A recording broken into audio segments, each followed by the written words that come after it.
Hello guys, मैं हूं सागर और स्वागत है आपका नारायण एकेडमी के इस यूट्यूब चैनल पे। तो पिछली क्लास में हम लोगों ने क्या पढ़ा था, केमिकल रिएक्शंस के बारे में। फिजिकल चेंज क्या होता है, केमिकल चेंज क्या होता है, रिएक्शन कैसे होता है, रिएक्टेंट्स क्या होता है, प्रोडक्ट क्या होता है और कुछ कुछ केमिकल रिएक्शन जो हमारे डेली लाइफ से क्या था, रिलेट था, एग्जाम्पल था डेली लाइफ का। वो सारा चीज हम लोगों ने क्या किया था, कवर किया था। तो हम लोगों ने कवर क्या क्या किया हुआ था कि केमिकल चेंज और फिजिकल चेंज क्या होता है। जैसा कि हम लोग देखते हैं, कंबशन है, रोटिंग है, रस्टिंग है, डाइजेशन है, ये सब सारे के सारे क्या है, केमिकल चेंज है। साथ साथ में वही अगर फिजिकल चेंज की हम लोग बात करें तो मेल्टिंग है, श्रेडिंग है, बॉइलिंग है, चॉपिंग है, ये सब क्या है, फिजिकल चेंज है जो हमारे रियल लाइफ एग्जाम्पल से क्या है, रिलेटेड है। ओके, नेक्स्ट हम लोगों ने पढ़ा कि केमिकल रिएक्शन में क्या होते हैं, रिएक्टेंट्स क्या होता है। तो रिएक्टेंट्स क्या होते हैं, जो केमिकल रिएक्शन में भाग लेते हैं। ठीक है, the substance which take part in chemical reaction, उसको हम लोग क्या कहते हैं, रिएक्टेंट कहते हैं। एंड देन जो हमें प्रोडक्ट मिलता है, जो हमारे मतलब रिजल्ट बनता है, जो न्यू सब्सटेंस का फॉर्मेशन होता है, दैट इज कॉल्ड प्रोडक्ट। उसको हम लोग क्या कहते हैं, प्रोडक्ट कहते हैं। तो आइए, पिछली क्लास में हम लोगों ने कहां तक पढ़ा था, यहां तक पढ़ा हुआ था कि जब लेड नाइट्रेट, क्या होता है, लेड नाइट्रेट, ये रिएक्ट करता है किसके साथ में, पोटेशियम आयोडाइड के साथ में। किसके साथ रिएक्शन करता है, पोटेशियम आयोडाइड के साथ में, जो एक्वस फॉर्म में होता है। तो हमें मिलता है लेड आयोडाइड सॉलिड फॉर्म में। एंड देन हमारे पास में एक्वस सॉल्यूशन मिलता है लेड नाइट्रेट, मतलब पोटेशियम नाइट्रेट का एक्वस फॉर्म में ये होता है। इसके सॉल्यूशन में हमको एक सॉलिड का क्या होता है, पर्सिपिटेट का फॉर्मेशन होता है। किसका फॉर्मेशन होता है, लेड आयोडाइड के पर्सिपिटेट का फॉर्मेशन होता है। इसको हम लोग पर्सिपिटेशन क्या कहते हैं, रिएक्शन भी कहते हैं। ये चीजें क्लियर है। तो आइए हम लोग नेक्स्ट जो आज हम लोग पढ़ने वाले हैं, हमारे आज के टॉपिक पे चलते हैं। वो है हमारा क्या चीज, कैरेक्टरिस्टिक। क्या है, कैरेक्टरिस्टिक ऑफ केमिकल रिएक्शंस। क्या है, कैरेक्टरिस्टिक्स ऑफ केमिकल रिएक्शंस। तो आइए देखते हैं कि कैरेक्टरिस्टिक क्या है केमिकल रिएक्शंस का, वो चीज। तो सबसे पहला जो हमारा कैरेक्टरिस्टिक है वो है इवोल्यूशन ऑफ अ गैस। कि जब भी कोई क्या होता है, केमिकल रिएक्शन होता है, तो कुछ कुछ ऐसे रिएक्शंस होते हैं जिसमें क्या होता है, कुछ गैस रिलीज होते हैं, जस्ट लाइक कि हाइड्रोजन गैस क्या होते हैं, रिलीज होते हैं। हम लोग एक एक एग्जांपल भी देखते चलेंगे कि क्या क्या होता है।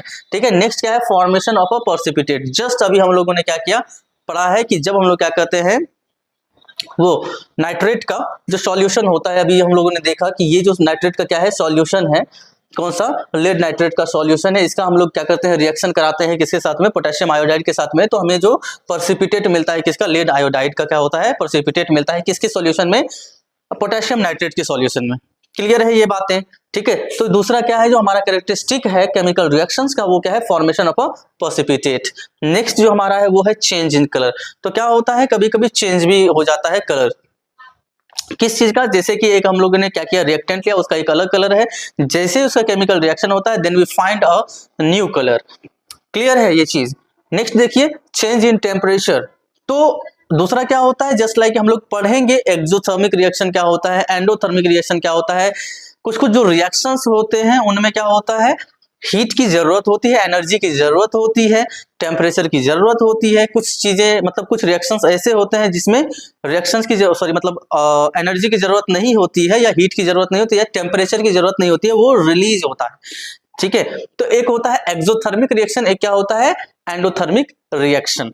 क्लियर है ये बातें। नेक्स्ट क्या है, चेंज इन स्टेट। तो जस्ट लाइक कि हम लोग अगर देखें, जैसे दूध से दही का बनना, क्या होता है, दूध से दही का बनना। तो दूध क्या है, लिक्विड फॉर्म में है। एंड अगर हम लोग दही की बात करें वो सेमी सॉलिड होता है। तो इसी तरीके से और भी क्या होते हैं, बहुत सारे और रिएक्शंस होते हैं जिसमें क्या होता है, एक स्टेट से दूसरे स्टेट में। अब ऐसा नहीं कि बिहार से झारखंड चला गया। स्टेट मीन्स होता है अवस्था, फिजिकल स्टेट की हम लोग बात कर रहे हैं। दैट मीन्स कि वो अगर सॉलिड है तो लिक्विड में चेंज हो जाएगा, या फिर लिक्विड है तो गैस में चेंज हो जाएगा, या लिक्विड है तो सॉलिड में चेंज हो जाएगा, या सॉलिड है तो गैस में चेंज हो जाएगा।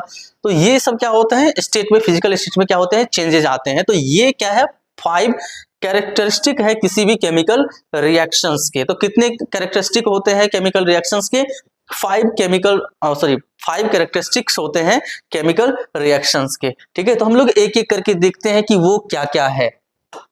तो आइए, पहला क्या है, इवोल्यूशन ऑफ अ गैस। क्या कह रहा है कि some chemical reactions are characterised by the evolution of a gas. कि कुछ जो केमिकल रिएक्शंस होते हैं तो उसका हम लोग अगर कैरेक्टरिस्टिक की बात करें तो उसमें गैस क्या होता है, इवॉल्व होता है, गैस क्या होता है, निकलता है। क्लियर है ये बात? जस्ट लाइक फॉर एग्जांपल हमारे पास क्या है, when zinc granules react with dilute sulphuric acid, जब क्या होता है जिंक का ग्रेन्यूल्स, छोटा छोटा ग्रेन्यूल्स क्या होता है, रिएक्ट करता है किसके साथ में, डाइल्यूट सल्फ्यूरिक एसिड के साथ में, देन वी फाइंड, देन क्या होता है, bubbles of hydrogen gas are produced. तो बबल्स का फॉर्मेशन होता है किसका, हाइड्रोजन गैस के, सॉरी मतलब हाइड्रोजन गैस का क्या होता है, बबल का फॉर्मेशन होता है। तो इसका केमिकल रिएक्शन भी हम लोग देख लेते हैं, क्या होता है केमिकल रिएक्शन इक्वेशन के फॉर्म में। ठीक है, तो ये देखिए मतलब क्या कह रहा है कि show the chemical reaction between zinc and dilute sulphuric acid. ठीक है, तो जिंक का किसके साथ में हो रहा है, जिंक का हो रहा है H2SO4 के साथ में, किसके साथ में हो रहा है, H2SO4 के साथ में, ये एक्वस हो जाएगा, कैसा हो जाएगा, एक्वस, डाइल्यूट है। ठीक है, देन किसका फॉर्मेशन होता है, ZnSO4, जिंक सल्फेट का फॉर्मेशन होता है, साथ साथ में क्या होता है, हाइड्रोजन गैस रिलीज होता है। कौन सा रिलीज होता है, क्या चीज रिलीज होता है, हाइड्रोजन गैस इवॉल्व होता है। ठीक है, तो ये पहला कैरेक्टरिस्टिक हो गया किस चीज का, केमिकल रिएक्शन का। तो क्या कह रहा है ये कि जब भी क्या होता है केमिकल रिएक्शन होता है तो उसमें कुछ गैसेस का फॉर्मेशन होता है। तो जैसे यहां पर क्या है कि so the chemical reaction between zinc and dilute क्या है, sulphuric acid is characterised by the evolution of hydrogen gas.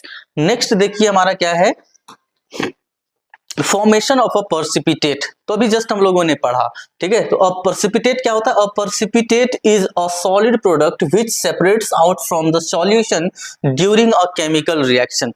Solid होता है जो केमिकल रिएक्शन के दौरान एक सॉल्यूशन से क्या हो जाता है, सेपरेट हो जाता है, अलग हो जाता है, या तो ऊपर आ जाएगा या फिर नीचे चला जाएगा। तो इसको हम लोग क्या कहते हैं, पर्सिपिटेट कहते हैं। ठीक है, the chemical reaction between potassium iodide, ठीक है, and lead nitrate is characterized by the formation of a yellow precipitate of lead iodide।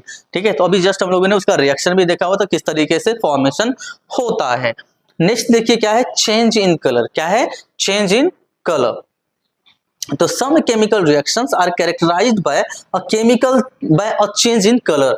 Okay, next देखिए क्या कर रहा है कि the chemical reaction between citric acid and purple coloured potassium permanganate solution is characterized by a change in color from purple to colorless।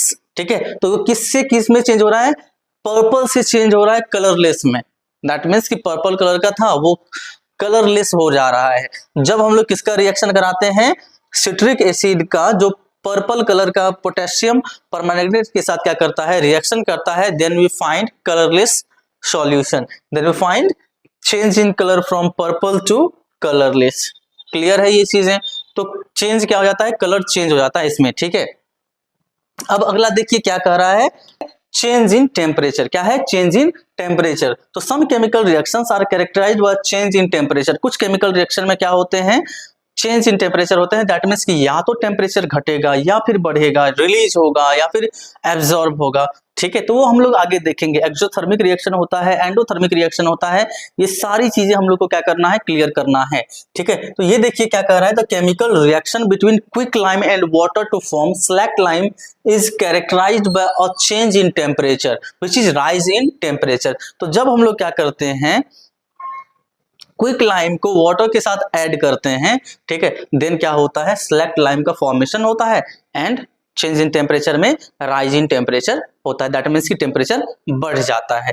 Clear है ये बातें? Next क्या है, the chemical reaction between zinc granules and dilute sulphuric acid. तो अभी just हम लोगों ने उसका केमिकल इक्वेशन भी देखा हुआ था। जब हम लोग क्या करते हैं, जिंक का रिएक्शन करवाते हैं किसके साथ में, डाइल्यूट सल्फ्यूरिक एसिड के साथ में, देन क्या होता है, change in temperature, that means rise in temperature होता है।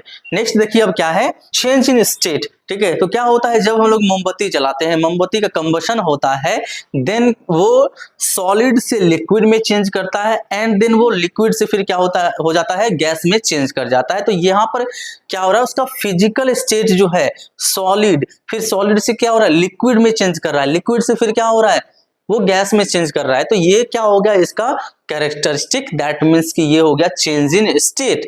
तो इस तरीके से हम लोगों ने आज पढ़ा किस चीज के बारे में, केमिकल रिएक्शन के कैरेक्टरिस्टिक के बारे में। कितने होते हैं, 5 होते हैं। कितने होते हैं, 5 होते हैं।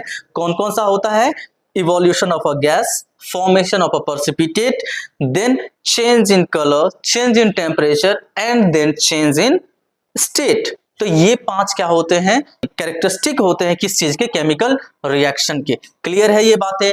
तो हम लोगों ने पढ़ा किस चीज के बारे में कि केमिकल रिएक्शन क्या होता है, केमिकल चेंज क्या होता है, फिजिकल चेंज क्या होता है, कैरेक्टरिस्टिक ऑफ केमिकल रिएक्शन क्या होता है। नेक्स्ट जो हमारा क्लास होने वाला है वो बहुत ही इंटरेस्टिंग होने वाला है, केमिकल इक्वेशंस के बारे में। केमिकल इक्वेशन हम लोग किसको कहते हैं, कितने टाइप के केमिकल इक्वेशन होते हैं, बैलेंस्ड, अनबैलेंस्ड, स्केलेटल इक्वेशन, वो सारा का सारा चीज हम लोग नेक्स्ट क्लास में पढ़ेंगे। तब तक के लिए थैंक यू।